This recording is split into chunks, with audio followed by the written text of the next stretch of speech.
So this module is about giving birth and delivering your placenta.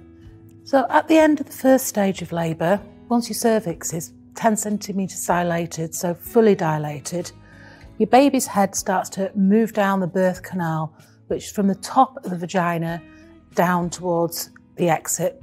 So you'll feel quite different. You'll have gone through transition, everything will be a lot calmer, and you'll feel pressure building up, and you'll want to really probably bear down. Or if it's maybe your second or subsequent baby, you may want to just breathe through this, because your baby can come a little bit faster sometimes. But listen to your midwife, because they will talk you through this stage. So as your baby's head comes down, you have your pelvis, and you'll feel it start to come down and bob back up again. So it'll come down, with the pushes especially, and bob back up. It's trying to negotiate your pelvis, and it needs to go around a U-bend when it's negotiating the pelvis. And your baby's very clever, because its head is made up of separate plates of bone that are not fused together yet until your baby's about 18 months old, with little soft spots here and here. And these plates can mould over each other. So imagine these bones, they mould over each other, and your baby can fit through the birth canal by doing this. So as your baby comes down, you feel these pushing sensations more and more, and they will become really quite powerful. And you'll need to get into a position that you feel comfortable with.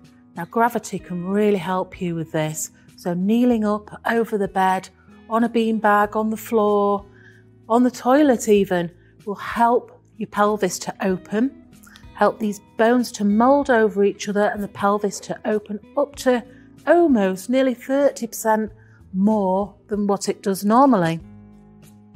And as your baby comes down, whatever position you want to be in, choose the one that's most comfortable, you'll start to feel a different sensation, which will be more like a burny, sort of stretching type of sensation. And as this is happening, you can use what we call a warm perineal compress.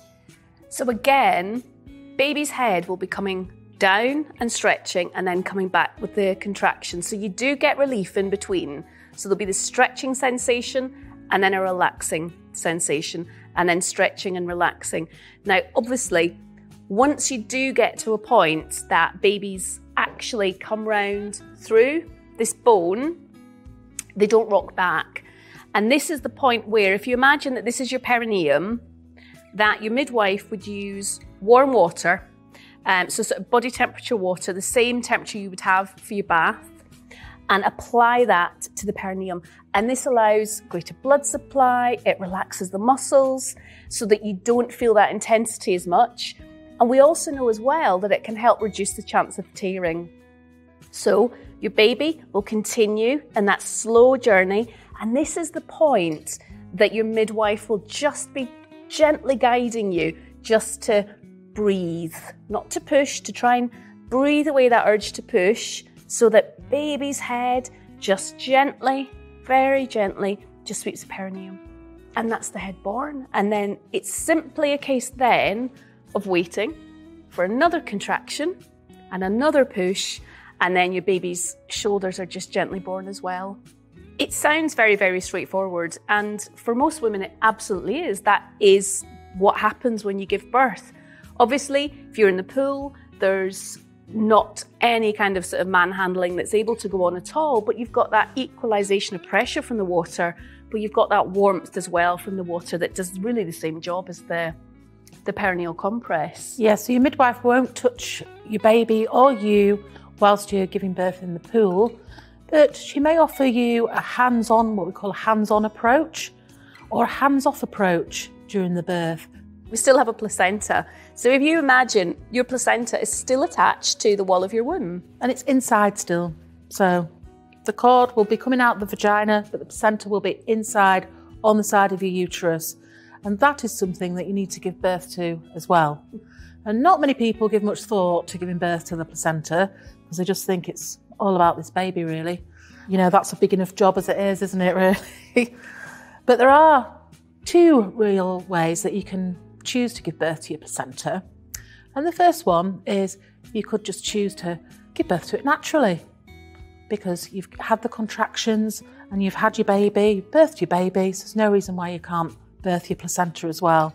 However, often people are rushing around at this time and they're, very busy, they're helping you change things, change the covers, or, just the room might be full of a few people that have come to maybe assist with the birth. It's important now that you are calm, quiet, warm. So you end up having that oxytocin. Again, we talk about this hormone because your uterus needs to contract just like it did when you were giving birth. It needs to contract to get your placenta out. Now, you may decide to have a natural third stage, and most hospitals give you about an hour to have your placenta afterwards. This is due to sometimes heavy bleeding can occur if it's left much longer, or you might need to intervene sort of beforehand with that. So if there's any heavy bleeding in the meantime, then your midwife will probably recommend that there are drugs that can be given to you. And they're just an injection in the leg, aren't they? That's it. So first of all, there's certain times where you would be advised not to have the natural delivery of your placenta. And these tend to be if you've already had drugs. So if you've already had the hormone drip, because then we know that your own hormones don't work as effectively, or you may have had an epidural where your body, again, you're interfering with that normal natural process. Sometimes if you've had bleeding as well, heavier bleeding while we're waiting, what tends to happen is that you're advised to then have the injection. Or maybe twins as well. So twins or a very large baby. Or you've had maybe a long labour where your body's really quite tired and has had sporadic contractions and your uterus isn't maybe contracting as effectively. So it's an injection into the thigh, and it's usually a few minutes after baby's born. An injection into the thigh, and then the midwife or the doctor would just wait for a few minutes, and there'll be signs that they'll see that the placenta's starting to separate. And what they will do is they will put a clamp. Your baby's cord here. There'll be another clamp as well there. And another clamp there, either a plastic one or an instrument. And then they'll just cut in between. And then we've got a placenta that's now detached. Still inside, but...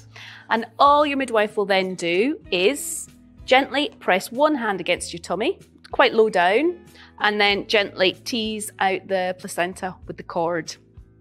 Women report that it feels hot and heavy. That seems to be they don't report pain per se, but it's more they feel it hot and heavy. And then once that's done, your sheets get changed. So the pads that you've been on, if you were on the bed, get changed. If you are on a beanbag, we do usually get you into a sitting position. Maybe have a look at your perineum. So your perineum and the area around it, so that's the labia, the whole vulval area really, and then just check to see if there's anything that needs repairing. But like we said, with the warm compress or the slowest delivery that you can get with the baby's head, that is much more likely to be minimised.